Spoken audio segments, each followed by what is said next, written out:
Strategy inside everything.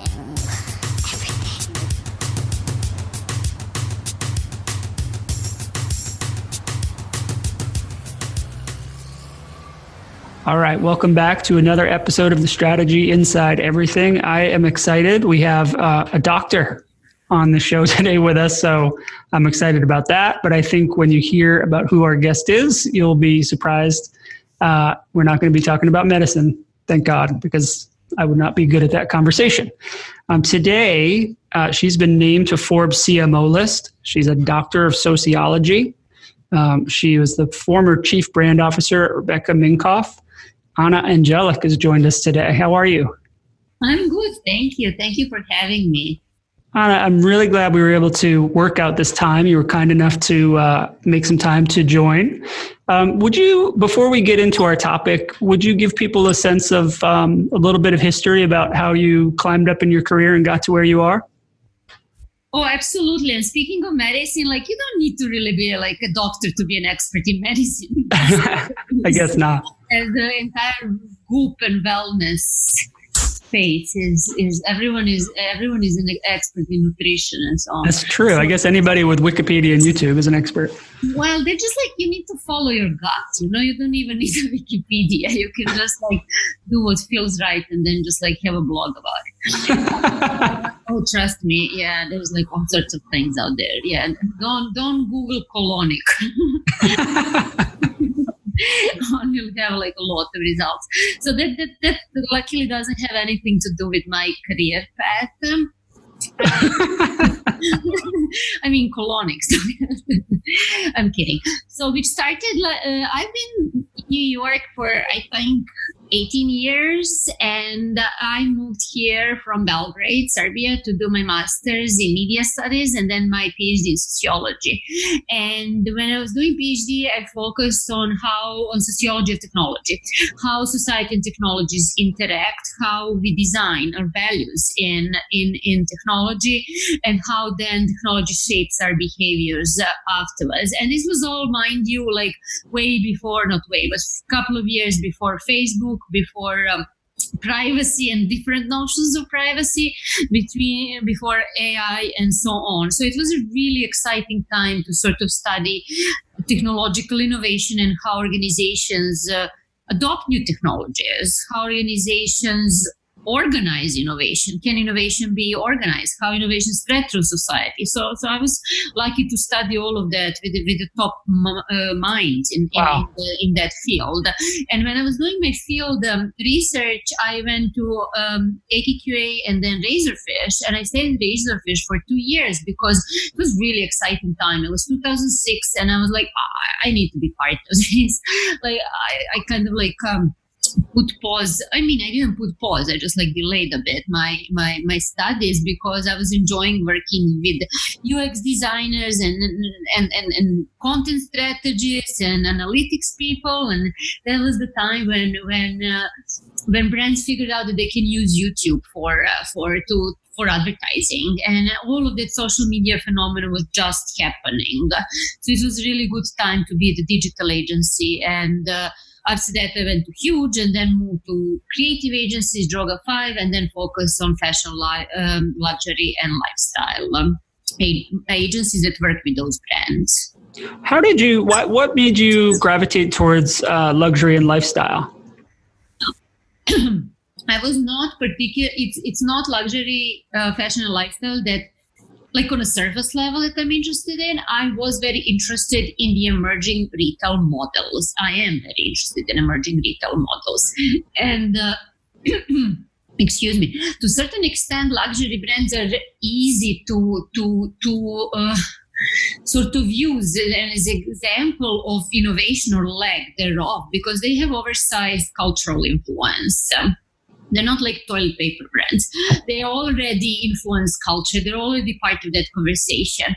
And then when you have the brand with that cultural influence and with that sort of status symbols and the role of society, their already established role in society, then it's fun to explore. It's almost amplified and magnified how technology changes that.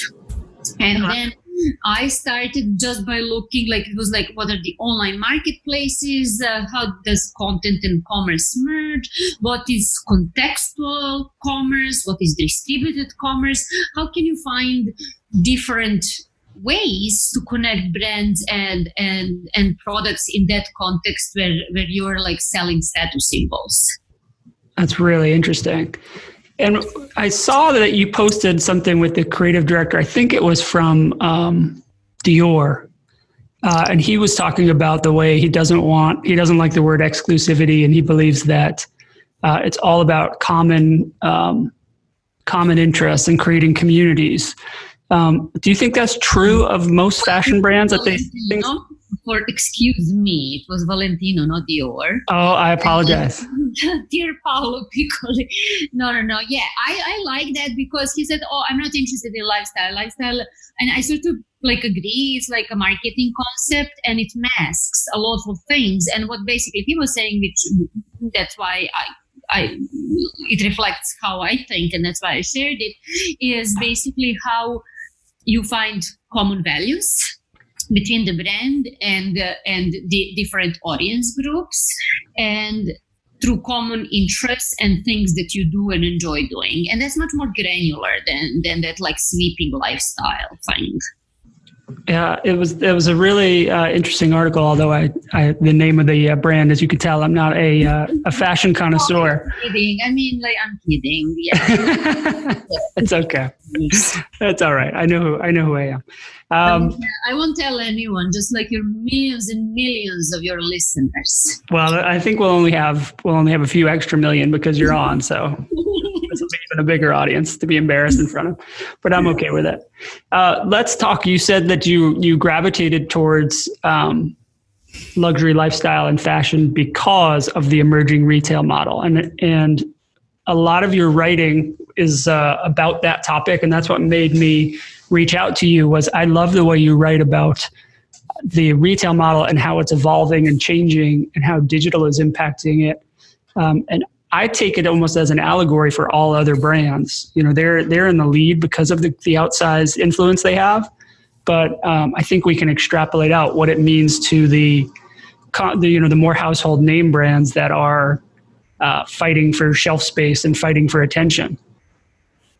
Yeah, I think you're right. I think that's absolutely true, because when you think like what Supreme is doing and how they're redefining how brands are built, or like those are fan-made brands, what Glossier is doing, what Supreme is doing, they're building community first and use brand as a platform for that community, but take the brand completely out of the equation. Because when you think how brands used to be built, it was like provenance, or it was the identity of the founder, like Walt Disney or something, and just a second, sorry.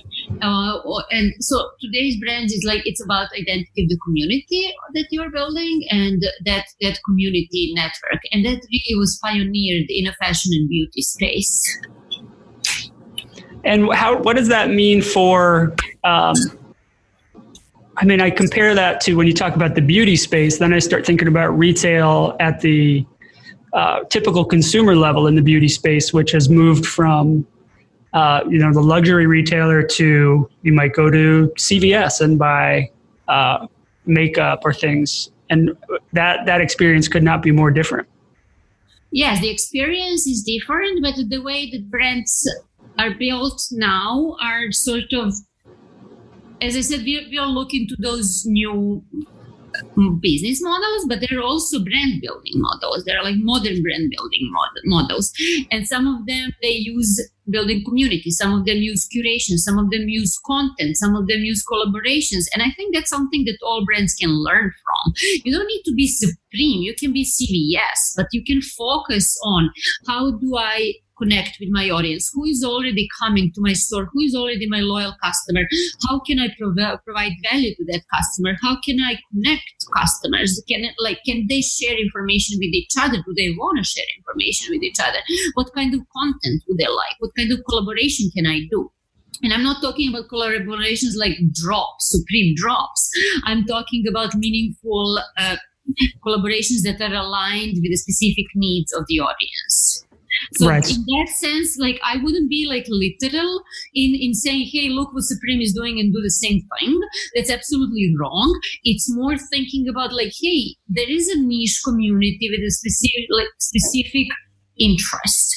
And when you think about like big brands like Patagonia, for example, they built the entire brand out of that initial community of like outdoor enthusiasts.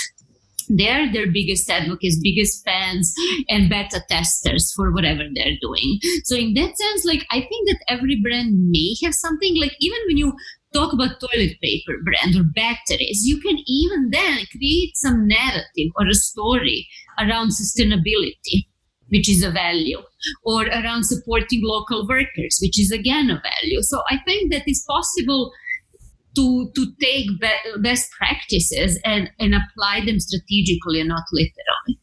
No, that's great. And a lot of those brands are trying to find purpose, but that's not the same thing as community as you're describing it. I mean, sustainability could be thrown away as a marketing purpose or a almost a tagline, but what you're saying is you could really build a brand to reach people that are in that community of people that really care about it and take meaningful steps to bridge that gap and be a part of their conversation when they're thinking about sustainability, for example.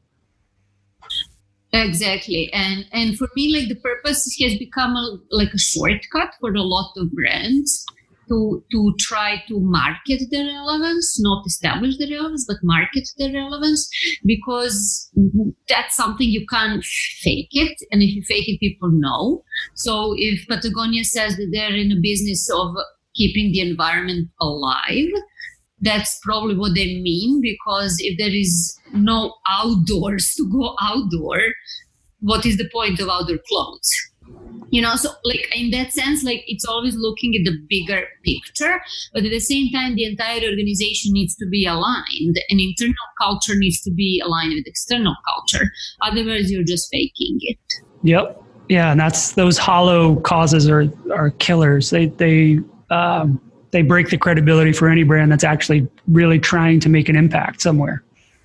Yeah, agreed. Talk about fashion brands then, since I'm an outsider to that world. And are brands in lifestyle and luxury and fashion, are they aligned with these purposes? Do they have this community alignment? Well, they don't. And like they're the ones who could easily have it, but for whatever reason, industries are slow to change. As long as they're profitable, they have no reason to change. It's easier to talk about the change than actually do it. But I think they're the best position to actually everyone can have a dialogue with culture, but you need to bring something meaningful in and take something meaningful out, and it needs to be exchanged. So for fashion brands, they started in the ateliers, say, of Coco Chanel or Yves Saint Laurent or Dior or Balenciaga.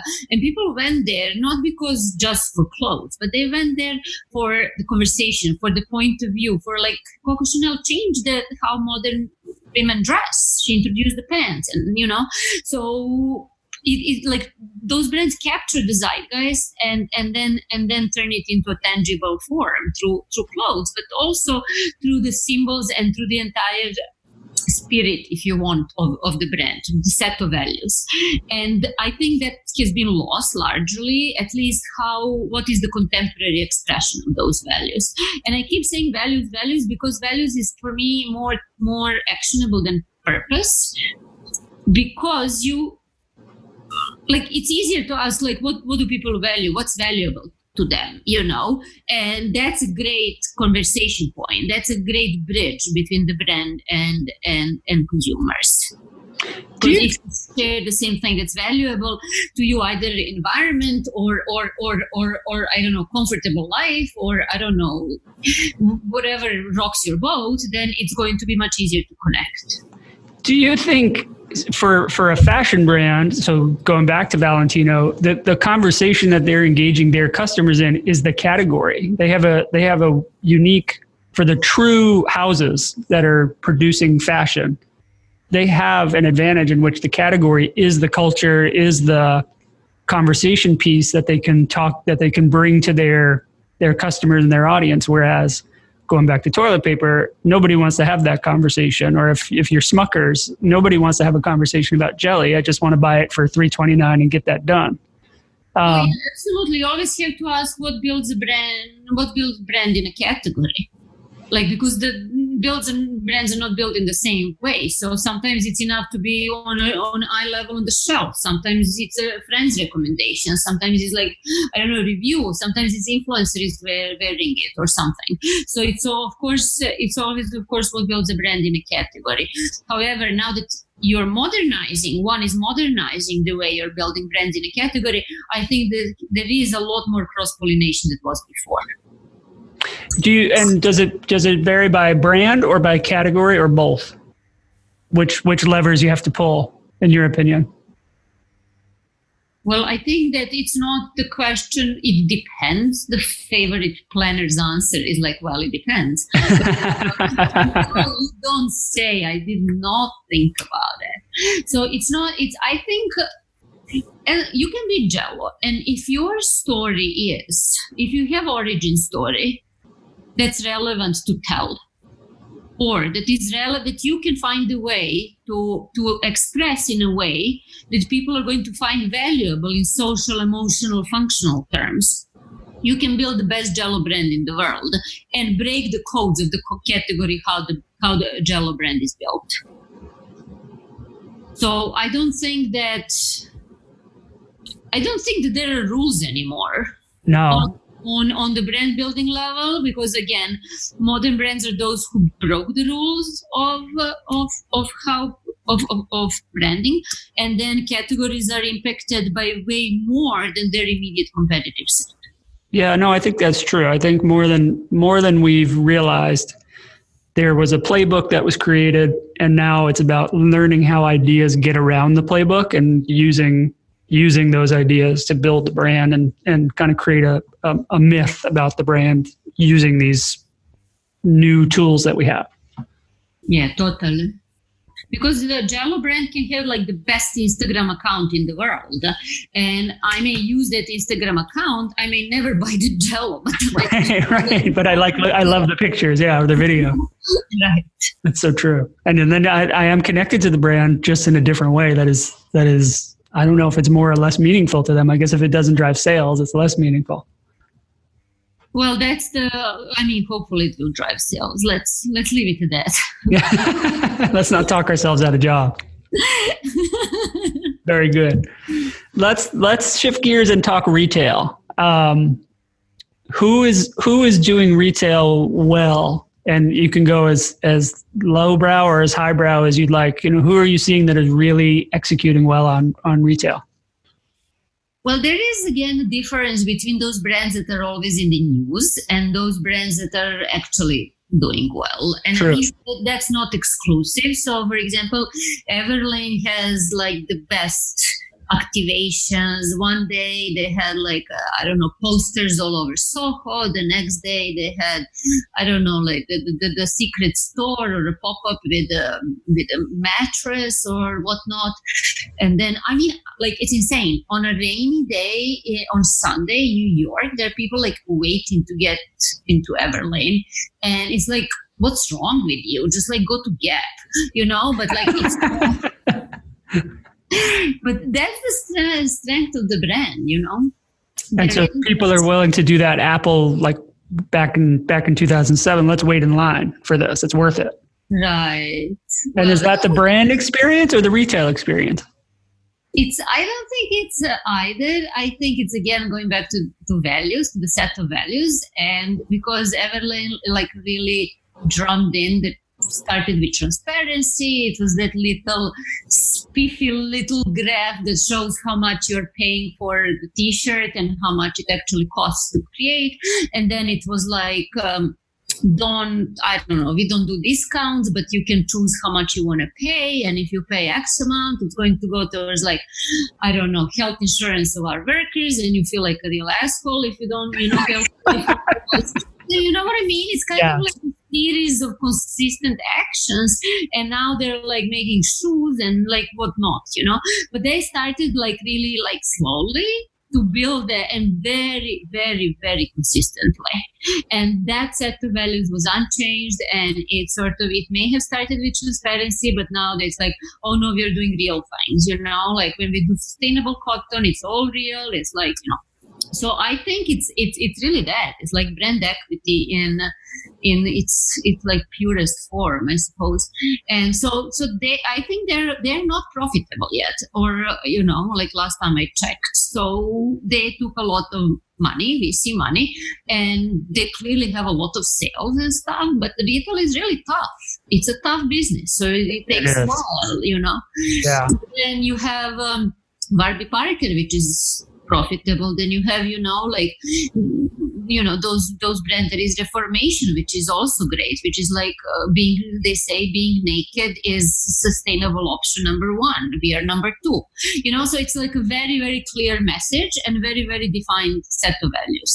So I think those are the ones that are really doing well. And those are good examples because none of them came with the CPG version of those values as they come forward are so in your face, and 30-second videos of, a family hugging a cotton plant or something that's trying to show off the values versus what Everlane does and what Warby Parker does in a way that makes it feel like I'm participating in it versus just buying a product that claims to care about it.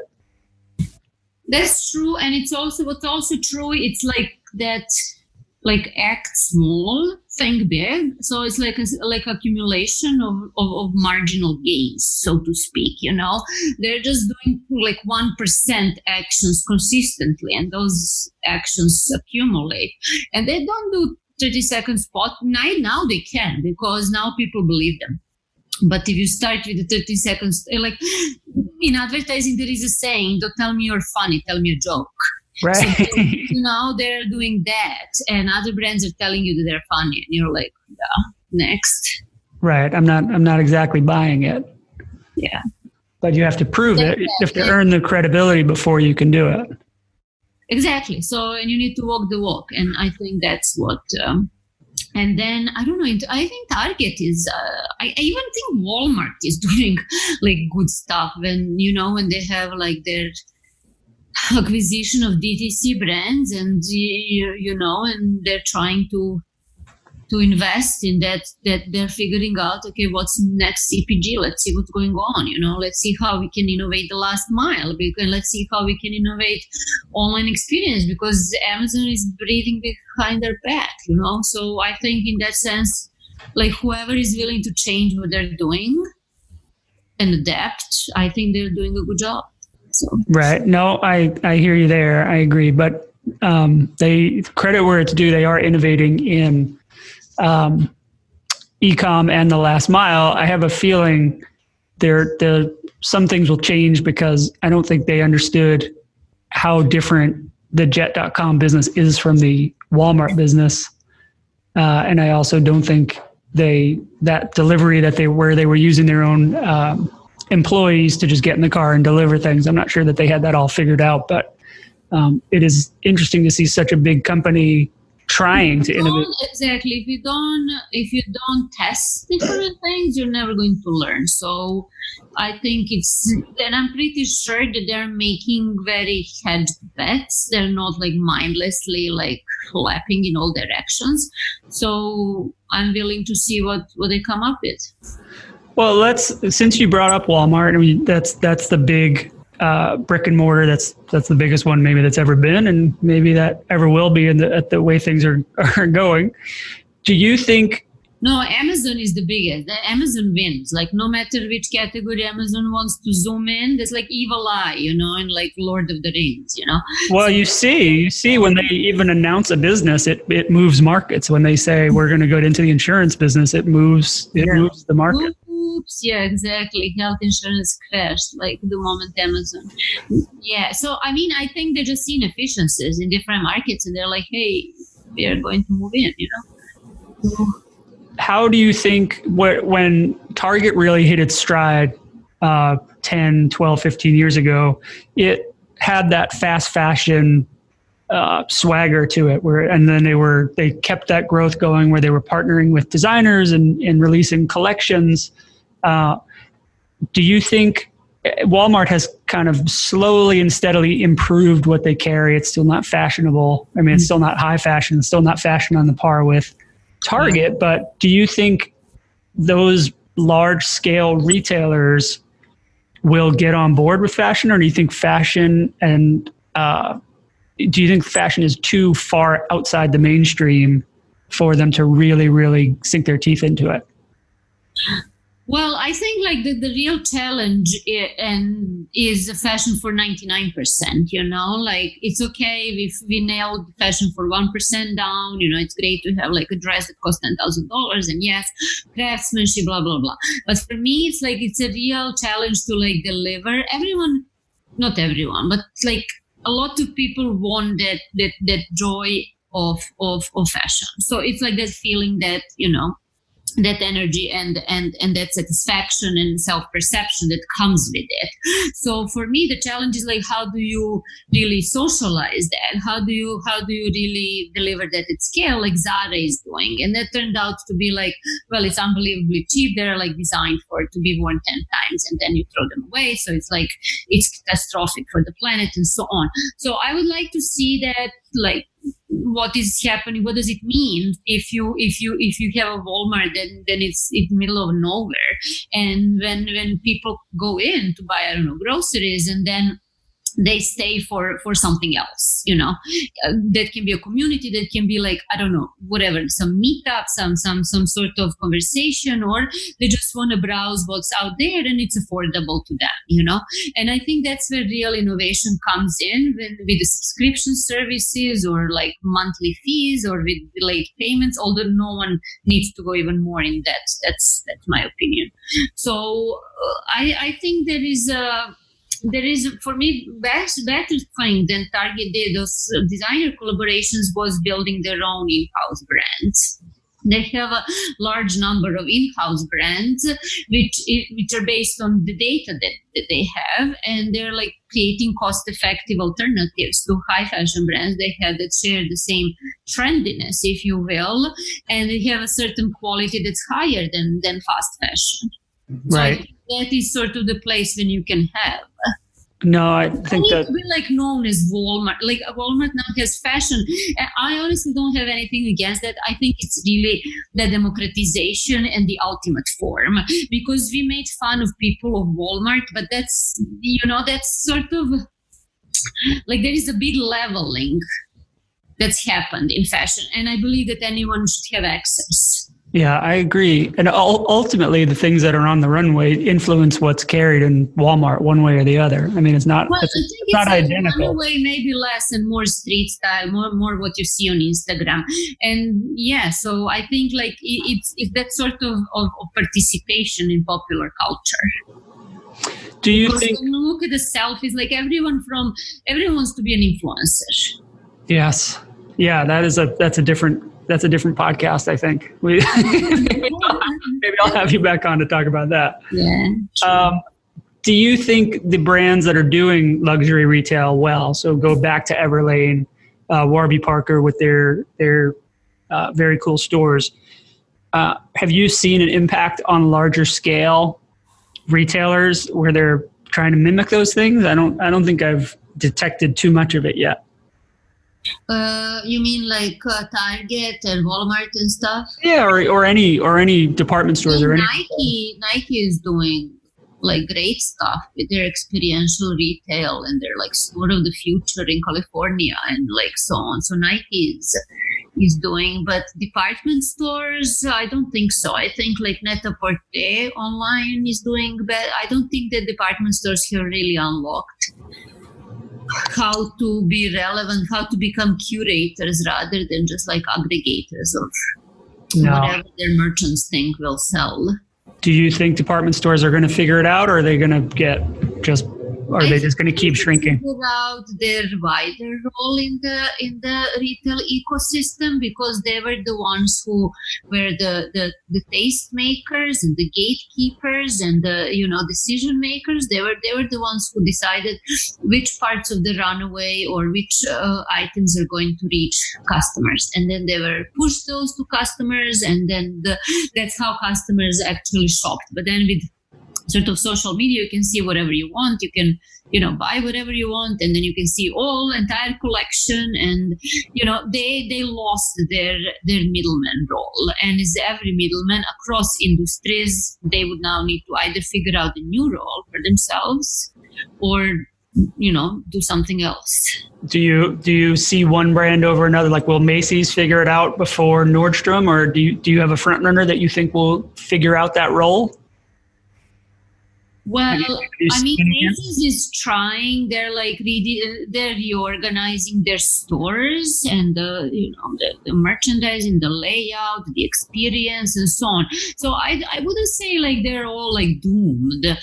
Everyone is trying their best. Nordstrom is pop-ins, which is kind of like pop-ups, but in the Nordstrom, which showcase up-and-coming designers. So it's a continuum. It's the same with recycling. You don't go from, throwing everything in one trash can to driving Tesla. It's a process. Right. All right. And the last question I have is for you about Amazon Wardrobe. As you were talking about Walmart trying to figure out the last mile, and then we talked about, we started moving into apparel. I started thinking about Amazon Wardrobe, which is essentially Rent the Runway. It's a buy version of Rent the Runway, where they'll send you the clothes to try on, and you just send back whatever you don't want or doesn't fit. I'm surprised that we haven't seen much more of that with the success of all the subscription apps and services. I'm surprised that the bigger department stores and others haven't gotten in on that. Well, they don't have the data, because when you look at the Stitch Fix, they're investors love Stitch Fix because Katrina Lake, she's a woman, and they've been attacked. There are no women founders, and they're Stitch Fix, they can understand, I guess. Part of their brains can understand how to combine data and fashion, and because the lack of investment across the board is or how harder it was for female founders to find investment and fashion beauty brands before the successes of Emily Weiss. Emily Weiss talked to 11 investors before Green gave her money. So it's kind of lack of on investors' part understanding of what that lifestyle brands do, or fashion beauty lifestyle brands do. So for Stitch Fix, they can sort of understand it because it's very data heavy. But for me, Stitch Fix is not a brand. It's it's a service. It's there is no emotional connect. I mean, their mission statement can excite absolutely no one. I think that this more Stitch Fix is great for men. I think that's a giant opportunity, and I know people do use it. So this is my observation. It just takes more. It's you need to have sort of some vibrant community around that. Fashion is fun. Fashion is not a problem to be solved. Yeah, and you can't, when you treat it like software, that's what you get. You're right. So that this long rant actually went back to your question is it's all about data, and it's all about I think Matches Fashion, for example, Net-a-Porter, they have all VIP services that have personal stylists that can connect with their customers, anywhere, anytime around the world. And those guys are doing sort of styling suggestions, but they don't do it at scale. In order to do it at scale and have really a subscription service, you have AI. You need to have AI and giant data crunching. Then you can have a handful of stylists, and then they can do tens of thousands of style profiles. And those department stores don't have that. They just don't have that. They don't have data. They're not organized around data. They're not organized around customer. They're not even organized around customer journey. So, in order to get to the subscription service, you can't just be hey, I mean, it would be great if Barneys were I'm going to, pay for what you keep, and I'm going to send you all these amazing brands. Like, sure, but I guess the infrastructure, the resources, human and technological, to deliver that are right now too massive, and I don't think they're even investing in that. Yeah, and that to that point, I mean, if we're saying Stitch Fix isn't a brand because it's a service, I feel the same way about Macy's and similar sized department stores. They're more services. They're boxes that I go to find brands, but they're not. I don't have any connection. If I go to Dillard's or Macy's or Nordstrom, one doesn't matter to me more than the next necessarily. Right. And I think that's where Net-a-Porter did a good swing, because they managed to turn, like, some would argue that service is a brand, and yeah, sure, in some categories that's true. And I think that, like, what Net-a-Porter has done is turn that aggregator service into curated, and because they have like content with their edit, and then they have a community, and then you have fantastic packaging, and it's like door to door, and a mobile app, and online, and their print ads, everything is very consistent. Mm-hmm. And you literally go to Net-a-Porter to buy something from Net-a-Porter. Whereas Farfetch, for example, or Amazon, you Google it, and then if it's the best price, and if it's like if they have your size and so on. So you don't really go there as a destination. Whereas Net-a-Porter is a destination for a lot of customers. That's right. That's a great example. All right. Well, I think I've exhausted your time and tapped into your brain on this topic. I really appreciate you making time to chat. No, thanks for having me. Anna, where can people find you online? They can find me everywhere online. So if they just look, they will find you. Just Google me. I'm like Farfetch. Just go, I'm a commodity. Just Google. No, I'm kidding. Well, I'm on Instagram. I'm on Twitter, and my handle is always the same. It's my last name, which is Andjelic, Andjelic, and then 3 A's, AAA, on Instagram, on Twitter. On my website has the same URL. So that's where I am. And thank you for asking. So I can do a little promo plug-in here. Absolutely. Do you have any speaking or anything coming up? I know you're always out and about. Fact, I really do. I am doing some venture capital conference here in New York on April 4th, and then I have some speaking thing in Athens in mid-May, and so there is always something, you know.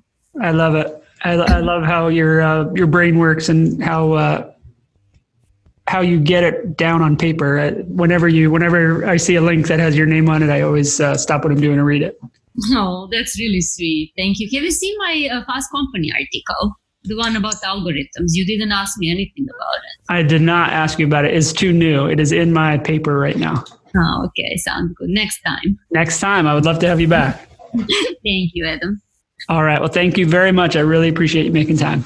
Thank you. Thank you for having me. Sure. So long.